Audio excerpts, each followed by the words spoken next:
vehicle and asset finance from ABSA. Finance from ABSA, going the extra mile to get you financed.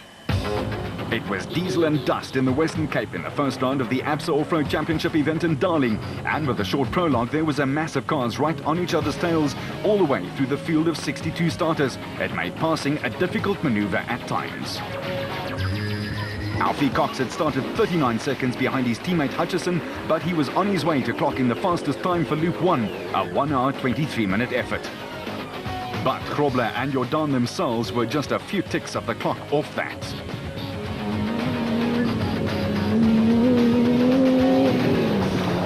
While Voss and Pitchford were also right up there, keeping the red flag of Nissan flying high.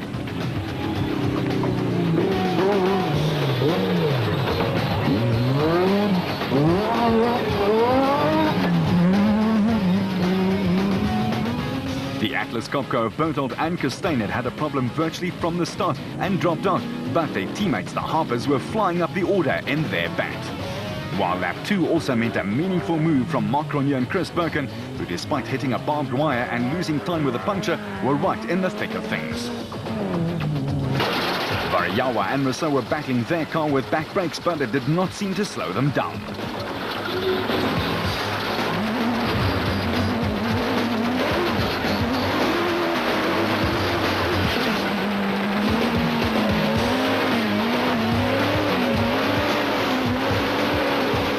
With only one eye on the road after an altercation, Ford's Manfred Schroeder and his co-Ward Huxtable were piloting the absolute Barloworld Ranger to 2 very consistent laps, in fact within 3 minutes of their first.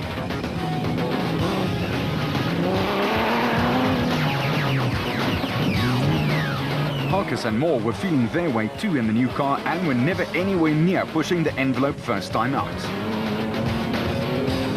While Musaji and Barhania clocked the 3rd fastest time on Loop 1, but lost some time due to a few mechanical problems on Loop 2. The Rapsa bat of Nandus Alberts and Colin Hunter had made a significant move up the order. They were 16th overall, but had charged into the top 12. For the class champions, Woolridge and Schulthammer, there wasn't much joy as they were strangely off the pace in their SP run.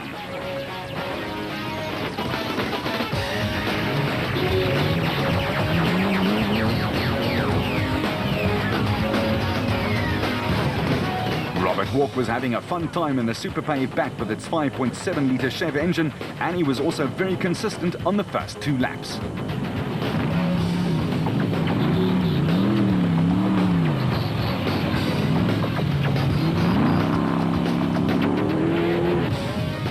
But the dust, water and resultant mud was making some cars unrecognizable, the cries steaming along.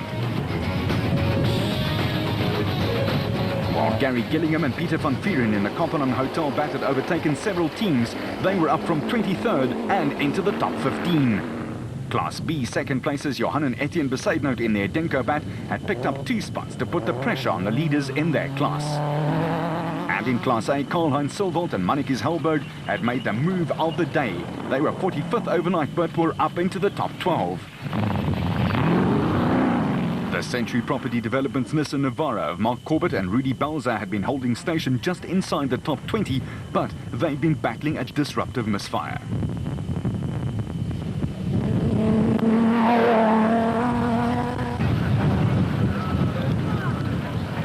Bloemfontein-based Peter Ruthven and Johannes Boshoff in the Rubicon bat had made up 15 places, up from 31st. Ruthven is the CEO of Rubicon, and they were having the drive of their lives. While at Denko's Bez Besaidnout was still recovering from a recent shoulder operation, but navigator Johan de Bruin kept him honest. Chris Visser and Jaapie Barnos kept the Toyota faithful on the lookout in the SP class as they were up from 35th and into the top 20. While the BD Auto Nissan of the Duplessis, Yuri and Andre was having a hard time keeping Ryobi's Henry Zamatin and his co-driver and brother Maurice at bay. It was a true battle of the siblings for supremacy in Class D.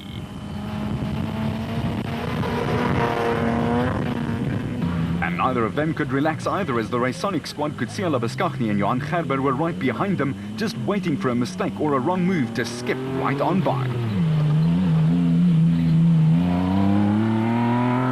The Rurikon outfit had a second car in the running, with the Whites David and Gary, who were very consistent in logging their loop times, with David still getting used to receiving directions. Former national champion, the self-professed old man of the sport, Richard Schilling, and his faithful co-driver Chris Davies were just doing what they do best, going as fast as they can. They were 54th at the start, but were up into the top 25, despite this wrong slot here. The Bozel Truggy Zarko of Gil Nel and Sandra Laviskachny was solidly settled in the 4th place in Class B.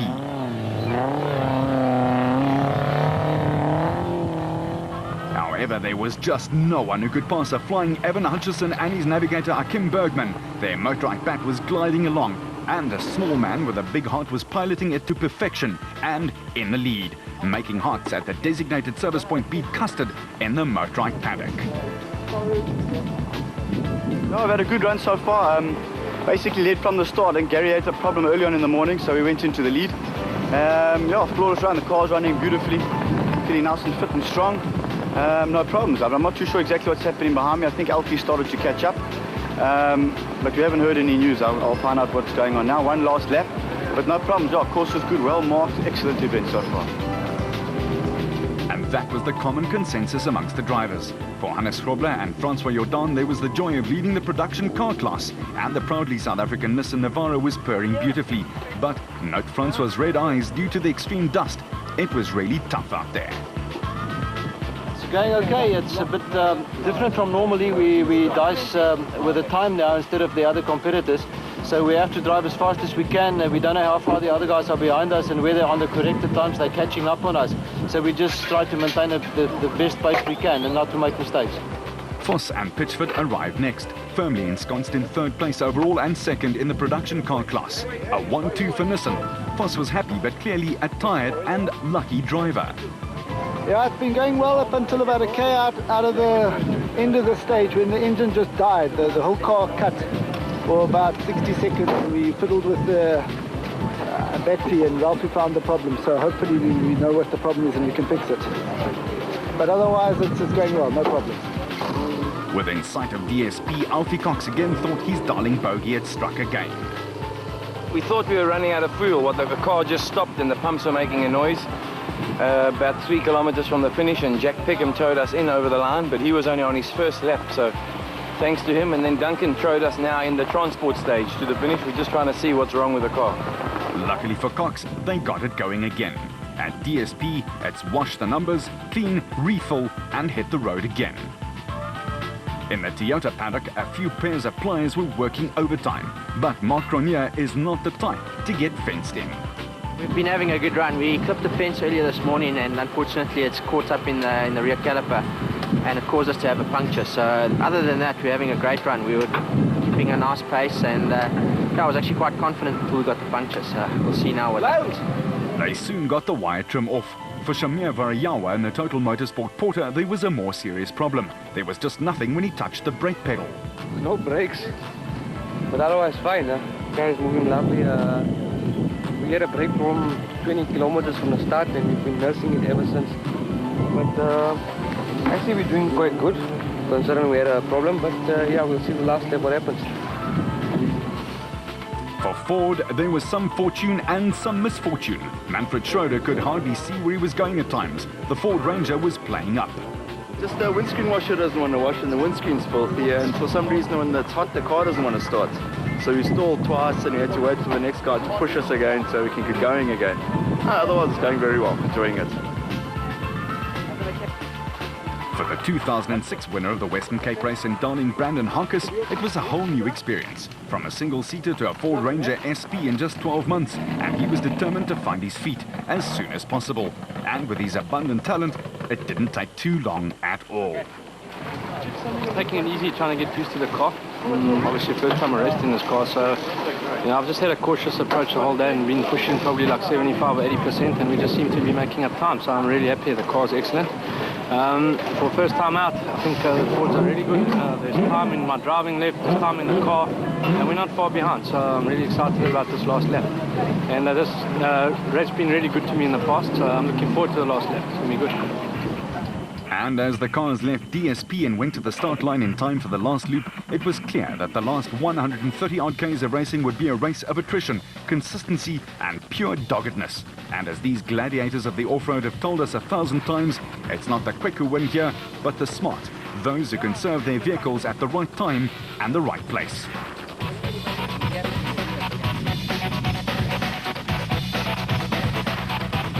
Designated service points, crews are stretched to the limit. They have but a few minutes to clean cars, helmets, visors, and in the case of the production cars, windscreens, set, change, repair, and then feed the drivers and navs before they hit the road again. For Plastotech's Richard Schilling, some sustenance was desperately needed for a 24-hour day, you see. Energized bar one, oh man, we still go through. We still drive the car quite quickly. Having a lot of fun. Yeah, made up time. I don't know what's happened to the other guys in our class, but we're enjoying ourselves and we're looking forward to finishing off this last lap and hopefully winning our class. And he and co-driver Chris Davies were indeed the only Class S crew left standing. As for Hutchison and Bergman, there was no stopping them. The Motorride crew were on a seek and destroy mission. But Cox had not given up hope. In the Motorride meetings, no team orders are issued. He was just 3 minutes adrift. While Grobler and Jordan were comfortably leading the production car class by the proverbial mile. Well, okay, almost 13 minutes. The four-time champion was doing a great job of defending his darling title from just a year ago.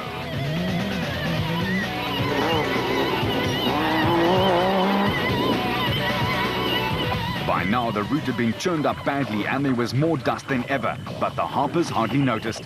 Nick and Ryan were up into 4th overall in the Atlas Copco, a big move from 7th place after the prologue.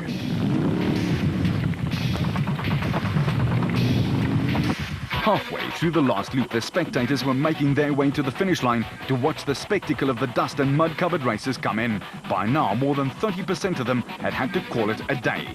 By the end of the racing, it would be 50. But not the father and son team of the Harpers, who were doing some low flying on the way to the line.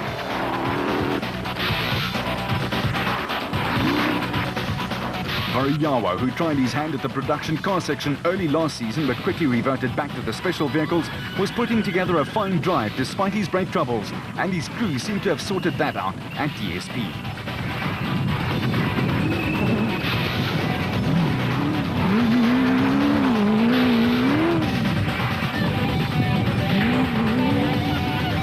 Former SA champions Foss and Pitchford soldiered on as only they can.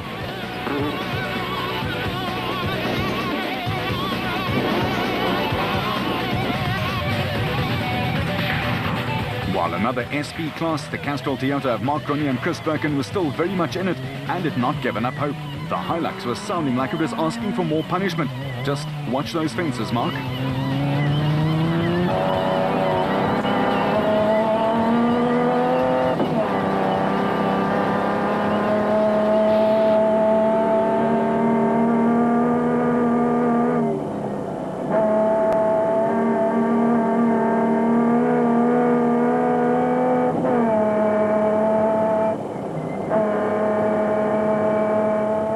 Certainly hadn't given up any hope and was still going like the clappers. There was still a good 40-odd Ks to go, and in off-road racing, that's a long, long way. Harkis and Moore were up into 8th, all the way from 14th.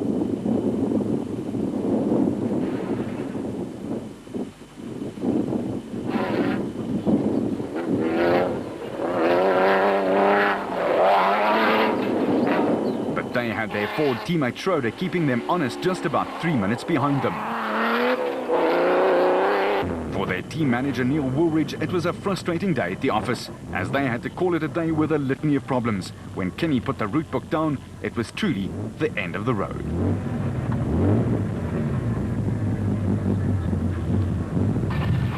Sulwald and Helberg were in superb form in their Zarko and blazed into the top 10, overtaking 35 cars in the process.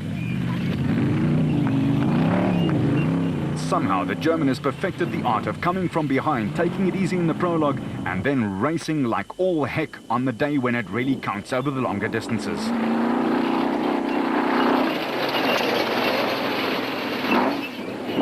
While Naim Mosaji and Rehan Barhania in the TTR Racing Jimco had just dropped into the 11th place, 2 down from the prologue start time.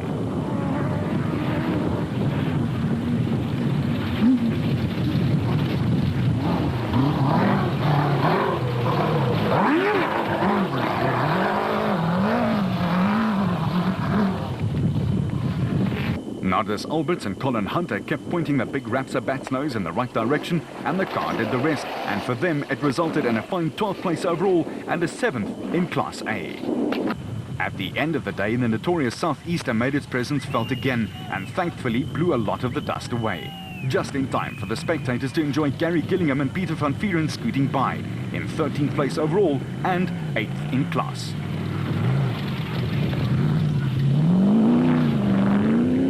The Keymax property bat was going undercover, but the Cries can never disguise their fine talent as they sped to a Class B win by just more than 4 minutes.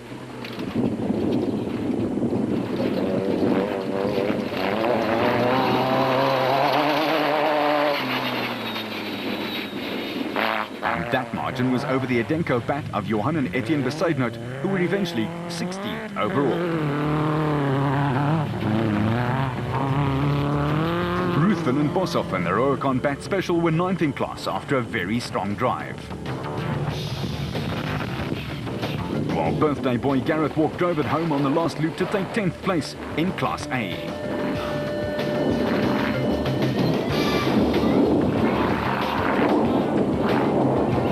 Chris Visser and Jappie Paardenhorst had to settle for 6th in class in the Castrol Toyota.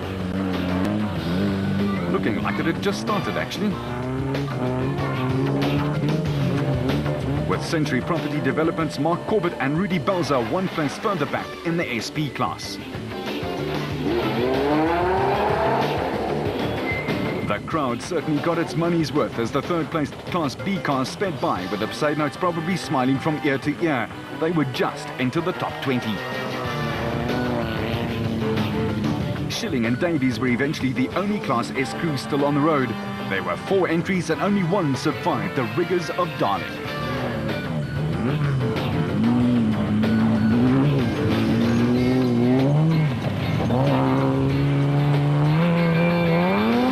And in Class D, it was the brothers Duplessis, Yuri and Andre, who took line honours by more than 10 minutes.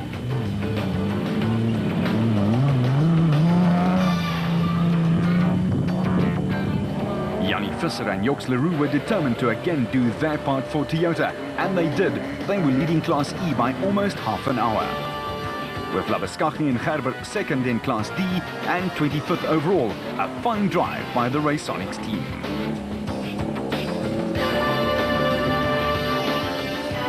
Gil Nel and Sandra Labuschagne were 1 place further back, but more importantly, they were 4th in Class B, picking up valuable points.